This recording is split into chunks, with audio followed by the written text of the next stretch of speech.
pouco mais difícil fazer essas intervenções dentro de uma sala de aula? Sim, é difícil. Por isso eu preciso conhecer meu aluno. Em primeiro lugar que eu preciso saber se aquele aluno ele apresenta comportamento inadequado pela complexidade da atividade ou porque algo está motivando ele Lá fora, fora. isso aí. Outra situação que a gente observa muito, que eu já fiz, é um caso que eu presenciei, passei uma hora dentro da sala de aula, observando, né, a minha paciente, e ela estava lá brincando com a massinha, o professor dando aula, corrigindo, né, páginas e páginas do livro e tal, e eu lá observando.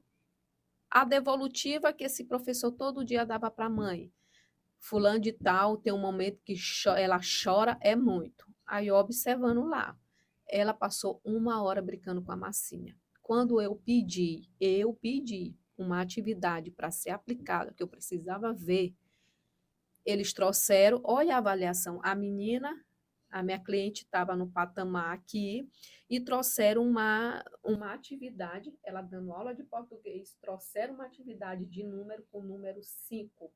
Nunca me esqueci até hoje, do tamanho da folha, sendo que a menina já estava em caligrafia de letras cursivas, o número ela já sabia todos, ditado. Ditava os números, sabia. Quando ela foi apresentar a atividade, que ela retirou o reforçador de uma hora aquela criança com acesso, E apresentou, provavelmente de forma abrupta, ela apresentou o choro. Aí eu chamei ela e disse, o porquê que ela apresentou o choro? Ah, essa menina chora demais.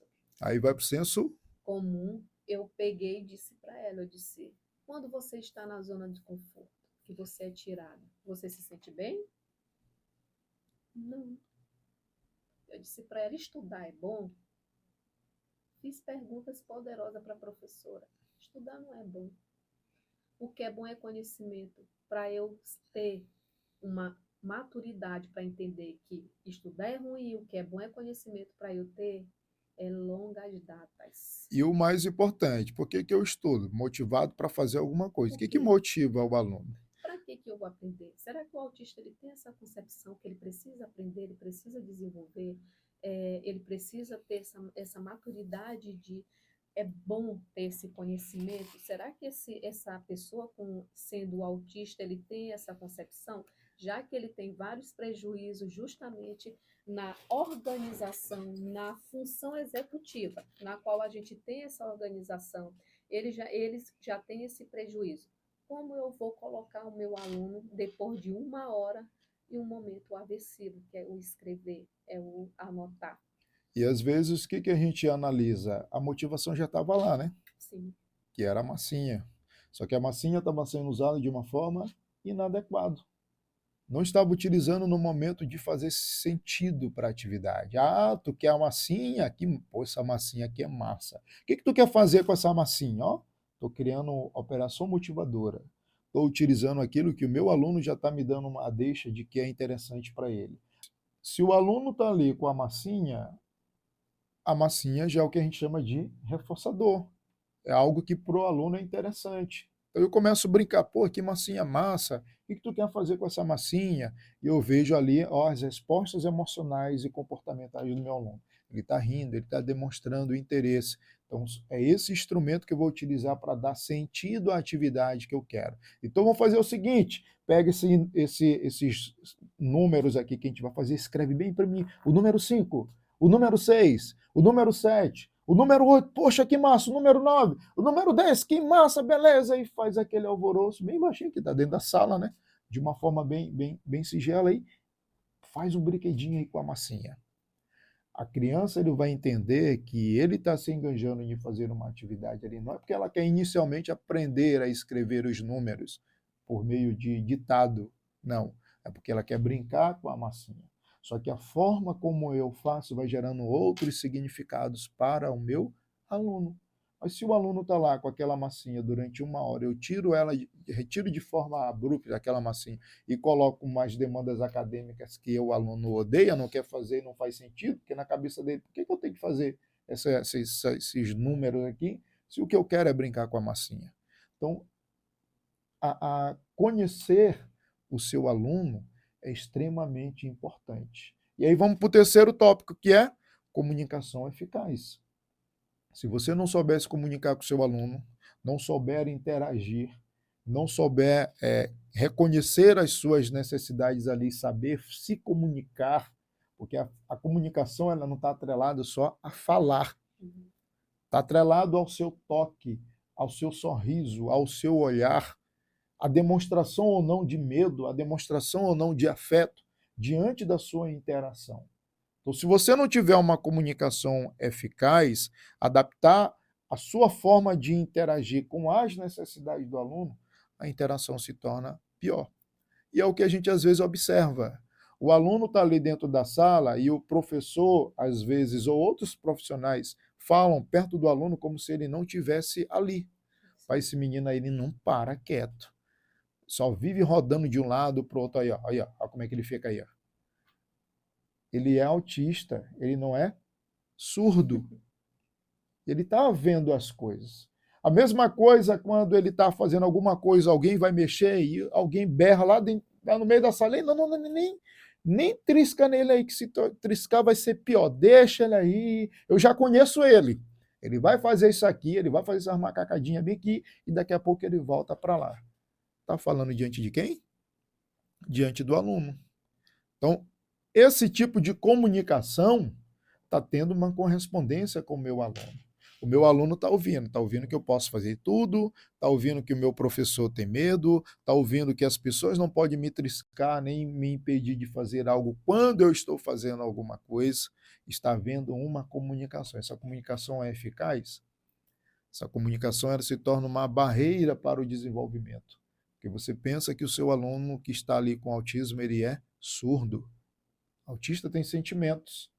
Autista está ouvindo tudo, é um ser humano como qualquer outro, que está ali diante daquele ambiente e que às vezes está precisando ter um acolhimento, e na maioria das vezes as pessoas pensam que incluir é deixar ele lá sem intervir na sua forma de agir, na sua forma de estar dentro da escola. Então, isso às vezes se torna um problema, o tipo de comunicação que eu vou fazer, vou desenvolver com o meu aluno. Quanto mais professor ou outro profissional encara o aluno com autismo como uma deficiência, com um transtorno, maior será a barreira para o desenvolvimento dele, porque você limita as suas ações. Você subestima, na verdade, o seu aluno e acaba não colocando ele para fazer as coisas que a maioria dos alunos estão fazendo. Uma apresentação em sala de aula, responder uma questão no quadro, fazer uma leitura. E isso se torna algo que o aluno se sente cada vez mais excluído dentro da famosa inclusão. Sem contar que aquele grupo, né, de alunos, ele começa também a desenvolver essa exclusão com aquele indivíduo. Não, deixa só ele aí, deixa só ele para ficar em pé, sem falar nada, todo mundo vai entender porque ele é autista, ele não vai saber, tal, tudo. Daí já começa a exclusão. Por isso é que o professor em sala de aula, como é que eu vou fazer para que meus alunos típicos tenha conscientização com o meu aluno atípico? Qual o grau de conhecimento desses alunos sobre ser autista? A gente vê muito, até mesmo de mães pedindo para não se falar hoje de autista perto do meu filho, porque eu não quero que ele saiba que Que ele ele é é autista. autista. E às vezes o moleque já está mais sabendo que ele é autista do que Todo mundo as viu. pessoas negando aquilo ali com relação a ele. E a gente vê que acontece muito isso. Por quê? Por falta de conversação, por falta de saber entender. Eu preciso, como professor, entender, fazer várias leituras, tanto verbal, quanto corporal, quanto visual, com aquele meu aluno. Eu preciso ter essa conversação com ele, eu preciso fazer com que ele me entenda, porque eu entendo ele. Então, acaba que a gente percebe essa, na verdade, essa deficiência no corpo geral da escola. E aí a gente vem para um tópico importantíssimo com relação à inclusão, que é a inclusão social. O que consiste isso? Promover interações positivas entre os alunos, incentivando a amizade e a compreensão. É o que às vezes eu costumo sempre falar, inclusive eu tive dei um treinamento numa escola, e antes de fazer isso eu chamei o corpo docente de lá e fiz uma pergunta: o que é inclusão? Às vezes a gente tem as dificuldades da escola, é um professor para 40 alunos, por exemplo. E a gente às vezes pensa que gerar inclusão, gerar conscientização na escola é trazer um profissional que trabalha com autismo para dar uma palestra para os alunos. Isso às vezes se torna é uma medida? É. Ela é eficaz? Eu tenho um ponto de vista diferente. Eu sou profissional da área que trabalho com autismo, sei a análise do comportamento, posso dar uma palestra em qualquer local sobre o autismo e sobre inclusão. Mas o que eu propus para a escola? Por que a gente não pega um aluno mais desenroladinho que tem ali dentro da escola, que é um aluno mais afetivo, que é um aluno que você vê que mesmo sem ser ensinado diretamente, alguém que é empático, ele gosta de ajudar ali o aluno que tem alguma deficiência, está sempre ali perto, por que não pega esse aluno e diz: ei, tu vai ganhar, por exemplo, 2 pontos se na próxima aula tu vai dar aqui uma palestra sobre autismo. O que eu estou fazendo? Eu estou pegando um aluno que está dentro de uma sala que vai falar sobre autismo. Esse aluno vai ter vários ganhos. Primeiro, ele vai aprender o que é um autismo e como é difícil a vida da pessoa com autismo. Segundo, ele vai falar para os pares. É um aluno falando para outro. Ele vai trazer a sua emoção, ele vai trazer o seu sentimento. Terceiro, ele está aprendendo o que é o autismo e como tratar as pessoas. Quarto, ele está conscientizando seus próprios amigos de dentro da escola a fazer o mesmo. Qual é o objetivo da inclusão na escola? Né? Levar conscientização, consciência, mais ação para os alunos, para que esses alunos venham a ajudar o professor. Só que na maioria das vezes as pessoas não pensam assim. E eu fui para uma escola, tinha lá um adolescente de 17 anos e tinha os alunos lá.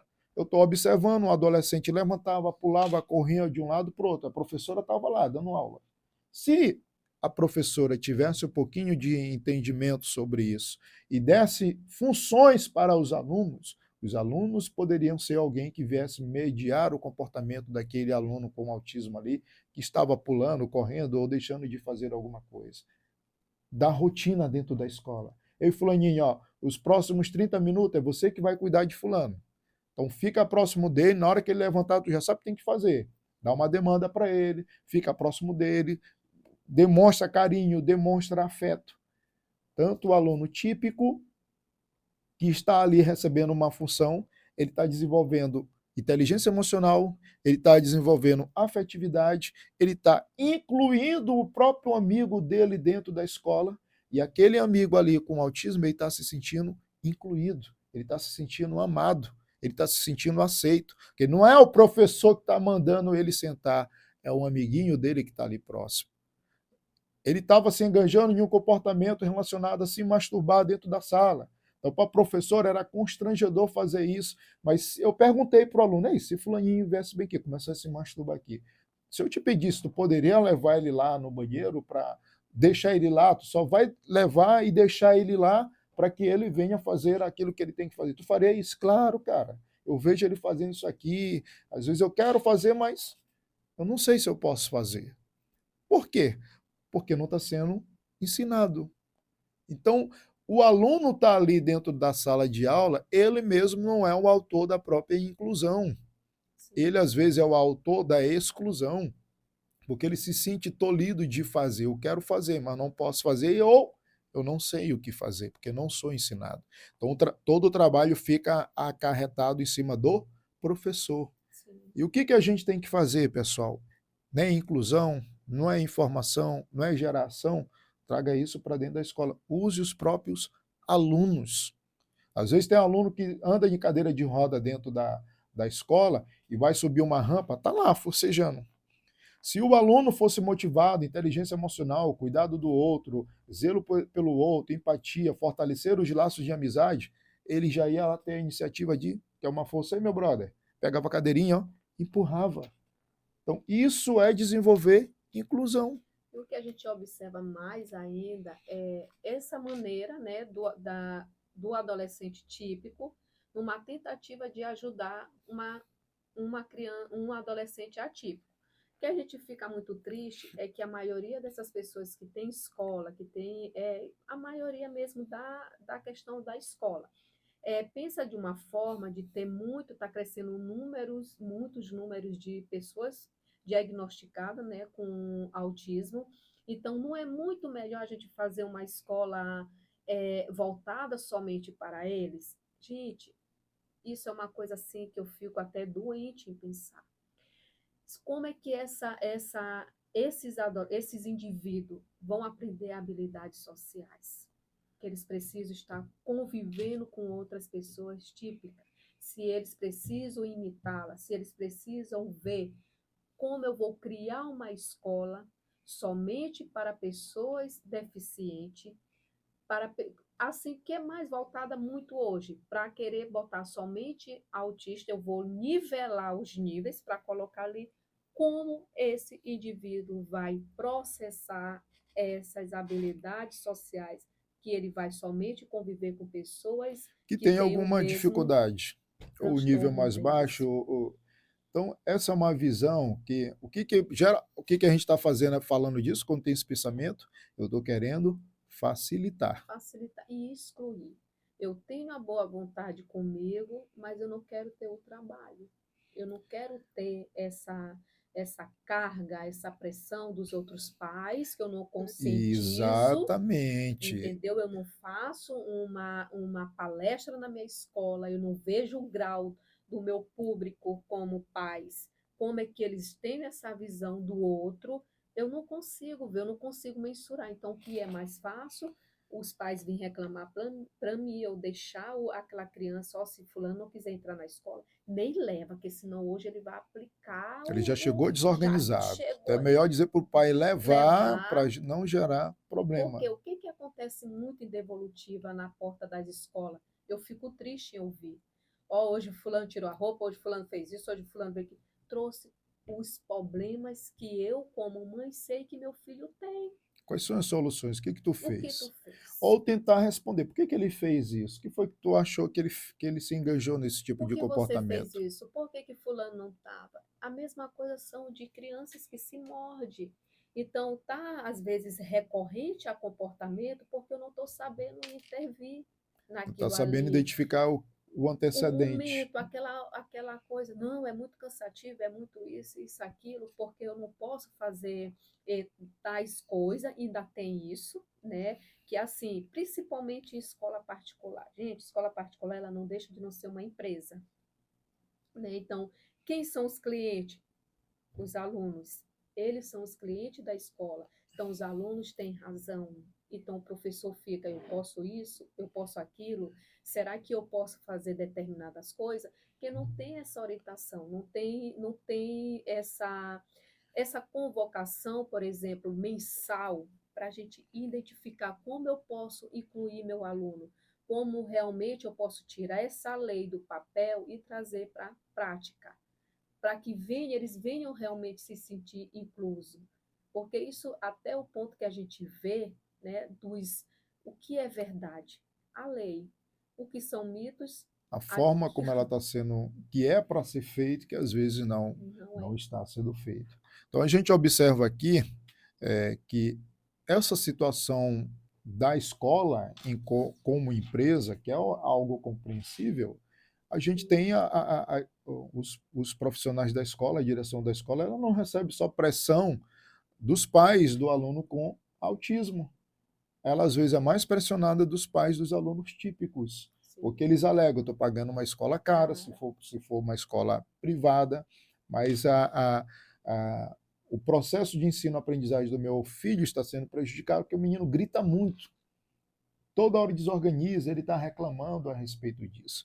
Por que às vezes o pai toma essa medida? Porque ele não tomou ainda consciência, E ele não porque não está procurou sendo feita uma intervenção precisa daquilo, está se agravando cada vez mais. Porque tem exatamente. um professor em sala. E às vezes a escola ela não procura ter esse planejamento. Sim.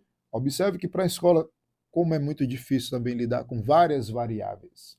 Mas quando eu tenho a comunicação eficaz, eu estou recebendo alunos com autismo, vai ser uma tarefa fácil? Não.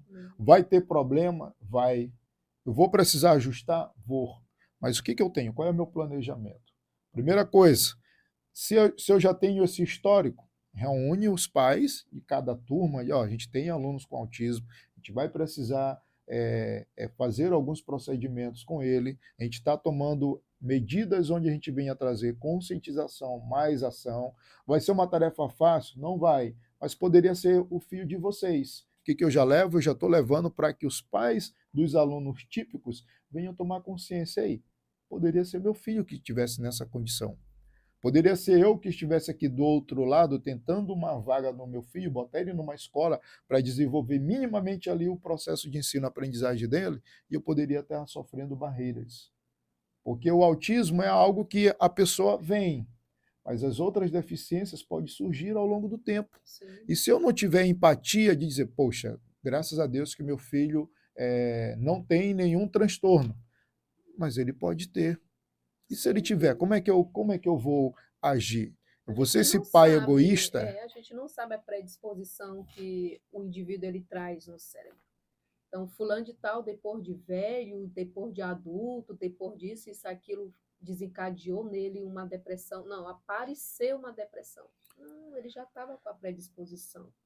Ele só foi, o ambiente dele só foi favorecendo aquilo. Então, o que eu faço com esse tipo de informação? Eu estou levando consciência no intuito de gerar ação também para os pais, porque essa é uma demanda que poderia acontecer comigo.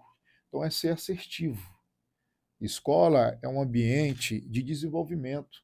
Escola é um ambiente onde a gente vai trabalhar com pessoas com vários problemas, com vários níveis de hierarquia social, de conhecimento, com vivenciando várias situações adversas da vida. Então, se a gente não tiver esse acolhimento de gerar essa consciência, a sociedade vai ser uma sociedade egoísta, onde cada um vai lutar pelos seus direitos e ninguém tem direito a coisa nenhuma. Hoje a luta é grande de querer modelar, modificar a sociedade. O porquê que eu não estou desenvolvendo os indivíduos que estão no meu ambiente para que ele possa também ter essa questão de aceitar, né, ou a questão da mudança, que é uma coisa muito assim frustrante para muitos, porque para ele se adequar. Ele se adequando, ele vai começar a perceber que ele pode passar por qualquer processo de mudança. Tem sempre uma mudança em nossas vidas. A gente muda de professor, a gente muda de série. Então, isso até para uma criança que é autista, um indivíduo autista, para ele ter isso é ter que trabalhar. É trabalhar as rotinas previsíveis dessas mudanças que podem Não é acontecer. evitar, não é evitar, eu vou evitar. O professor não vai acompanhar aquele aluno porque não pode mudar aquele professor, porque senão fulano se desorganiza. Vou mudar de se desorganiza. Não, eu preciso adaptar aquele indivíduo ao meio que ele vive. A essas necessidades, porque vai sempre acontecer. Então, para finalizar, pessoal, nosso último tópico, que é o que a gente está falando aqui, flexibilidade e adaptação. É interessante que a escola esteja sempre disposta a ajustar abordagens, a ajustar estratégias à medida que o seu aluno vá evoluir. Então, você que é dono de escola, você tem aí uma grande oportunidade de transformar vidas. Você que é professor tem uma grande oportunidade de transformar vidas. O que às vezes a gente percebe que falta? Planejamento de quem é o meu público e como que eu posso ajustar. Levando em consideração família, os pais, levando em consideração o meu aluno com suas múltiplas deficiências, incluindo aí o autismo, levando em consideração o meu professor que está ali dentro de sala de aula, levando em consideração a quantidade de alunos que eu tenho ali, levando em consideração a individualidade dos meus próprios alunos típicos, que eles podem ser um fator primordial de desenvolvimento do processo de inclusão. Então, quando eu tenho consciência e tenho ação, esse processo pode se tornar menos doloroso. E a gente pode desenvolver uma afetividade que é isso que a gente quer, tornar uma sociedade mais justa, mais afetiva, que venha de fato incluir, onde o aluno que está crescendo ali, desde das suas primeiras séries, possam saber compartilhar, possam saber ajudar, possa saber aprender a tranquilizar o aluno, a ajudar o aluno que está ali no chão caído, a tentar acalmar o aluno que está gritando, a segurar o aluno que está querendo se morder ou se bater. Isso precisa ser ensinado. Isso é inclusão. Então, colocar o aluno para que ele venha participar de todas as atividades. Se ele não tem as necessidades ali, as habilidades adequadas, vamos adaptar, mas não vamos facilitar. Adaptação é diferente de facilitar a vida do aluno, beleza? Chegamos ao fim do nosso Abacast Descomplicado sobre esse tema, inclusão na escola, mitos e verdades. E o nosso objetivo era trazer essa visão, colocar principalmente para que você que está me ouvindo hoje, professor, diretor de escola, pais, otimize aí a possibilidade dos alunos serem autores dessa transformação. Os alunos serem autores desse processo de inclusão, porque a gente já vai quebrar várias variáveis. O professor não vai poder mais dizer, sou eu só. Não, você tem alunos ali. Você tem crianças, você tem adolescentes, você tem jovens que podem ajudar a transformar a vida daquele aluno atípico dentro da escola.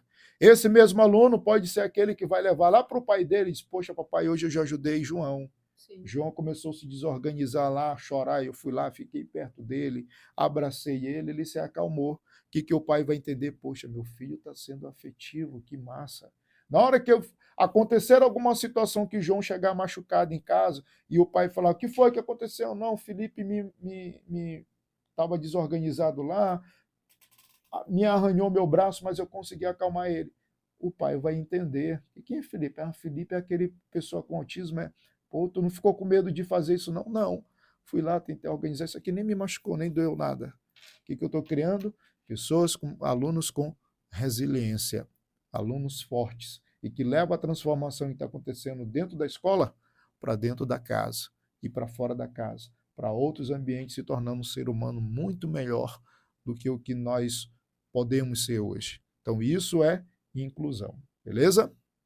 Pois é, curte lá, né, Silas, ativa o sininho lá para você receber a notificação de esse episódio que a gente vai trazer, dar continuidade nessa questão de inclusão versus o AT, né, o AT aba na escola. Na escola, a gente vai falar o próximo tema, não vou falar agora, a gente vai fazer uma surpresa, mas está nesse viés aí. Então, curta, compartilha, se inscreva, passa esse vídeo para outras pessoas, porque isso ajuda a desenvolver e a divulgar esses ensinamentos sobre a análise do comportamento, beleza?